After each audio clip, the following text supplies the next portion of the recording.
Hey and welcome back. Today I'm going to do a quick review on the Falcon Optics 4 to 4x44 first focal plane mil scope.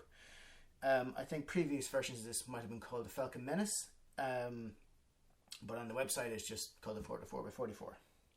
So this is the main scope here. It comes in these boxes. It's well packed. It's got quite a few accessories. It's all padded in there. It will want to take an awful bang in the mail to mess it up. It comes with a couple of sunshades. This one which is on it, which is the short one, this long one, which can go on as well. There's a ring that comes off the end which you put onto it and then screw this back on. And you can stack these as well to make it extra long if you need to. And it comes with an Allen key for removing the turret caps, and it comes with a little bag and a cloth for cleaning the glass. I would suggest getting a lens pen or something along those lines for cleaning camera lenses. It does the job really well, much better than a piece of cloth. Now, the scope itself, it's a good weight. It's 26.5 ounces. It's not too heavy, but it's a good weight. It's not, you don't feel like you're going to break it. This is my own current one. We bought 3 of these, and they're all identical. I suppose about eight weeks ago or something like that. We found none of them had any defects compared to each other. They're all pretty good.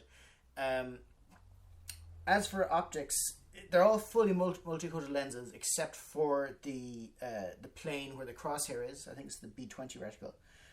So everything is fully multi-coated, and it does help with glare and color distortion. I hooked up a rig, which I can show you a picture of, but I find that when I'm trying to record through any scope, I just don't have a camera that's good enough, or my cameras might be too good. It ends up whiting it out, and you just can't see what your eye normally sees.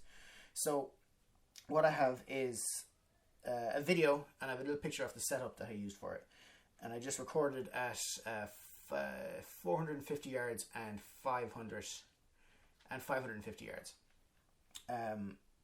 Those are my regular ranges for shooting at. Now, as I said, this is a mil scope, so the turrets match up with the crosshair. The crosshair itself, I think, is a B20 that's in these ones, which I'll put a picture of, and you'll see it in the scope video as well. When it's at low 4x zoom, it's very, very fine. That is only for close objects, but when you zoom it in, even though the crosshairs do increase in size, and you'll see this as well, they're very, very fine. Very, very fine. But the nice thing about it being one of the newer type of scopes, the first focal plane, is 10 clicks or 1 mil is 1 mil in elevation on the reticle as well, and 5 clicks is 0.5. So you find that it's very, very easy to dial in your elevation and hold for your wind and get in there. It's very easy to get in there real quick, dial your elevation, and know exactly where you were and go back to your zero and be sure that you're not over dialing or under dialing or having convert from MOA to mil. And a lot of my older scopes are like that, where they're mil crosshairs and MOA turrets, and a bit disastrous when you're trying to do it in your head. I can't do math that quick anyway. One good thing about these turrets, they have 6 full mils of elevation and windage on rotation. The top one is just your standard 6 mils from 0 to 6. The bottom one starts at 0 and it goes 0.5, 1, 2, all the way up to 3, and then it starts backwards. So if you wanted to go 4, you'd go back to 2.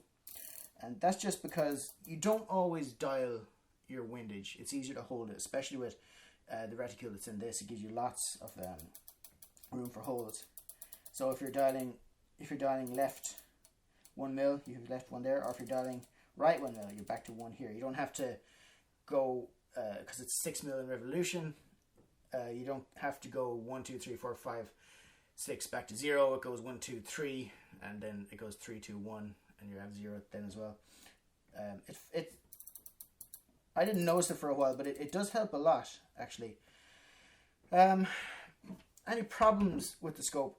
I did find a problem with the scope, but not till I got this scope that I noticed it, and I actually noticed it with its bigger brother here, the 5.5 to 25 at 56, which is the exact same, except the optical bevel is bigger on the front, and the overall length is a bit longer. The turrets, when I got it, I noticed my turret when I dialed it, because I was zeroing it on to 1022, so I had to give it a good lot of dialing in to get it up there. The turret wasn't flat to the turret pillar, so when I was dialing it, instead of it just going up and down, you could see the marks behind it, it was rotating like this, and it was impossible to know where you were. So I wasn't sure what was going on first. So what I did was I took it off, and I noticed underneath the turret cap there was a rubber washer. Pop this off here. You can see here now. There's a rubber washer, which isn't here now. And it's just a little black rubber washer that sits in here over this. So the turret cap, when it goes down on top of it, sits on it. Now, it's looking at videos from other people who did reviews in these. The older versions of this, even though it was identical turret under the cap, they didn't have this little washer, and I imagine they had this problem. But I removed the washer and put the turret cap back on, tightened it up, and knocked it at 0. And it's been perfect ever since. Same thing with my bigger scope, even though the wobble wasn't, or I suppose it's more of a cant that was in the turret, wasn't as pronounced. As soon as I took the little rubber washer out, put the top back on, zeroed it up, it's completely square. Now I noticed the windage turrets don't have the same problem, but my elevation ones did. But as I said, we did buy 3 of these at the time, and none of the other guys have that problem. It's just me. So I don't know, is it every scope or not, but the easiest way to fix it is take off the washer, tighten the cap back on again, and absolutely no problem with it. We mostly run them on 1022s, just 22 long rifles. One of my friends swaps it between a 1022, and he also runs it on a Howa 223. And what it does is he has a quick release mount. I think it's an American Defense 30mm quick release Uno-based mount. So he takes off the levers, rocks it onto his new one, pushes it forwards, locks it down, and he just dials in his elevation for the 223. And he's perfectly zeroed. I've seen him shooting 250 yards on his 2.2, then taking the scope off, putting it onto his 223, locking it down, dialing in his elevation, and shooting out to 550 yards with his 223 without even missing the shot. So, well, it's a testament to the American Defense mounts as well, because they're very, very solid. And it just means that everything is good and square. You doesn't have to dial any windage. Everything's perfect. And the scope, it seems to hold up perfect. But in summary, I like the scope. For the money, I think it was €280 from eBay, from their eBay shop. You can buy them direct from them. I'm pretty sure it's the same price. For the money, it's impossible to get a scope. Well, it's next to impossible, because you obviously can get a scope that's first focal plane, mill turrets with your matching up with your reticle, and decent good Japanese glass. You can get a ton of scopes with worse Chinese glass, and these particular ones, all the Falcons, they're manufactured in China, but the glass is Japanese, and then they're sent over to the UK to get quality controlled. I can't fault the glass. The only fault, as I said, was that little problem with the turret, which is easily fixed. Would I recommend the scope? Yeah. For 1022, even 223, you have no trouble shooting out to 700 meters of this machine, even though doesn't have the magnification in this one, which is going on in my newer build, but this shoot out to 500, 700 meters, no problem. You're not going to see your bullet holes at 700, but you'll hear the plink of the steel.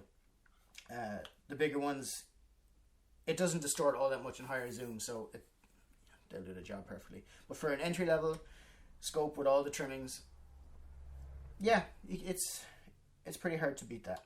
Well, that's my quick review on the Falcon 4 to 14 by 44 first focal plane scope. You can try them out yourself. They do have a lifetime warranty. Nothing can really go wrong with them. If you like this review and any of the other videos I do, you can like and subscribe. And any questions you ask in the comments, I'll try to get straight back to. Anything I didn't cover here, you can ask me, and I'll look straight up on it.